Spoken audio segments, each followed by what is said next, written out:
गीतिका की मां अपनी बेटी के लिए इंसाफ मांग रही है। मां के आंसू थम नहीं रहे हैं। गीतिका की मां अनुराधा चाहती है कि गीतिका की आत्महत्या की जांच सीबीआई से कराई जाए।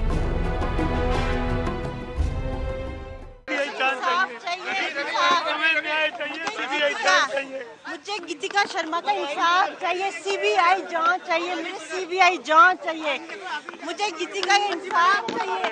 ये सुसाइड नहीं है, ये मर्डर किया उस आदमी ने, मर्डर।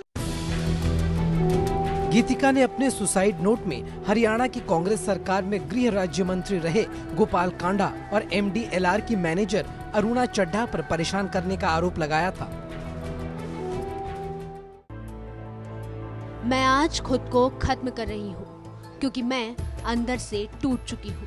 मेरा भरोसा टूट गया है और मुझे धोखा दिया गया है। मेरी मौत के लिए 2 लोग जिम्मेदार हैं, अरुणा चड्ढा और गोपाल गोयल कांडा। दोनों ही लोगों ने मेरा भरोसा तोड़ा है और अपने फायदे के लिए मेरा गलत इस्तेमाल किया है। मैं उन्हें पहले कई बार माफ कर चुकी हूँ, लेकिन ये मेरी सबसे बड़ी भूल थी।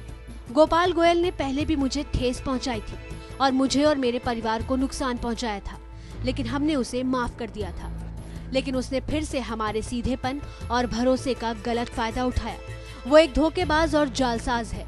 इन दोनों को मेरे और मेरे परिवार के साथ गलत व्यवहार करने और बुरी नीयत रखने के लिए सजा मिलनी चाहिए। उन्होंने मेरी जिंदगी को असहज बना दिया है। मैं अपने माता पिता और बाई से प्यार करती हूँ। लेकिन गोपाल कांडा का कहना है कि आरोप बेबुनियाद है। गीतिका ने सुसाइड नोट में उनका नाम क्यों लिखा है, इसका उन्हें अंदाजा नहीं है।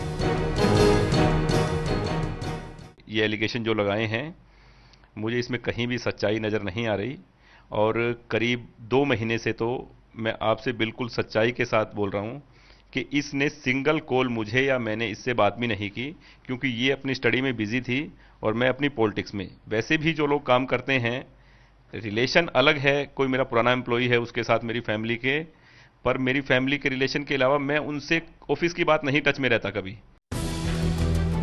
हैरानी की बात यह है कि गोपाल कांडा कभी गीतिका के परिवार के काफी करीबी थे। गीतिका के घर वालों की जारी की गई इन तस्वीरों में गोपाल कांडा का परिवार गीतिका के साथ दिख रहा है। ये तस्वीरें इस बात की गवाह है कि गीतिका और गोपाल कांडा का परिवार इतना करीब था कि छुट्टियां साथ मनाने जाया करता था। बिल्कुल मेरा परिवार उनको अच्छी तरह से जानता है। मैं उनके साथ, पूरे परिवार के साथ में हम शिरडी गए हैं। मेरे घर पे जब भी जागरण हुआ उसका पूरा परिवार मेरे घर पे आया है। और एक दफ़ा मैं चंडीगढ़ से मिसिस के साथ आ रहा था तो मैं इसके घर पे चाय पीने गया, हम दोनों गए। मतलब पूरे पारिवारिक रिलेशन थे। इसीलिए मैं जो राजनीतिक लोग हैं उनसे ये कहूँगा कि मेरे इनसे पारिवारिक संबंध थे, और इस तरह की जहाँ पारिवारिक संबंध हो आपस के अंदर, वहाँ इंसान कुछ ऐसी बात सोच भी नहीं सकता, और इसके पीछे जो सच्चाई है वो सामने आ जाएगी। लेकिन अब हालात बदल चुके हैं। गीतिका की मौत के बाद उसके घर वाले गोपाल कांडा से जवाब मांग रहे हैं। गीतिका की आत्महत्या के लिए वो कांडा को ही जिम्मेदार मानते हैं। आप एक बात समझिए, जब एक अंगूठा छाप आदमी की जब ईगो हर्ट होती है ना, और जब उसके पास करोड़ों अरबों रुपए होते हैं, तो वो कहता है कि जिसने मेरी ईगो हर्ट करी है मैं उसे खा जाऊं।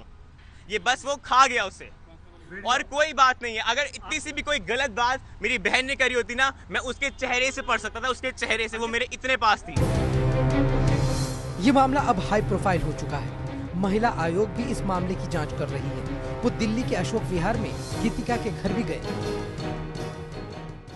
अभी इंक्वायरी का ये प्रिलिमिनरी स्टेज है। अभी हमने पेरेंट्स से बात करी है, ब्रदर्स से बात करी है, and now we will be talking to Mr. Gopal Kanda also and Aruna also and the other whosoever have been named into it.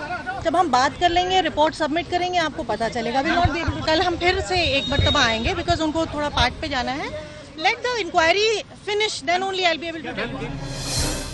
Police ने गोपाल कांडा और अरुणा चड्ढा के खिलाफ मामला दर्ज कर पूछताछ के लिए नोटिस भी भेजा है, लेकिन अभी तक गोपाल कांडा को गिरफ्तार नहीं किया है। आखिर ऐसा क्यों? I am heading for the inquiry now to Delhi, और जैसे भी जो भी उसके रिजल्ट्स आएंगे वो आपको पता लग ही जाएगा। इन्वेस्टिगेशन के लिए नोटिस आया है, सो इन्वेस्टिगेशन के लिए ही हम सीधा हेड कर रहे हैं। क्या गोपाल कांडा पर कार्रवाई न करने का पुलिस पर कोई राजनीतिक दबाव तो नहीं?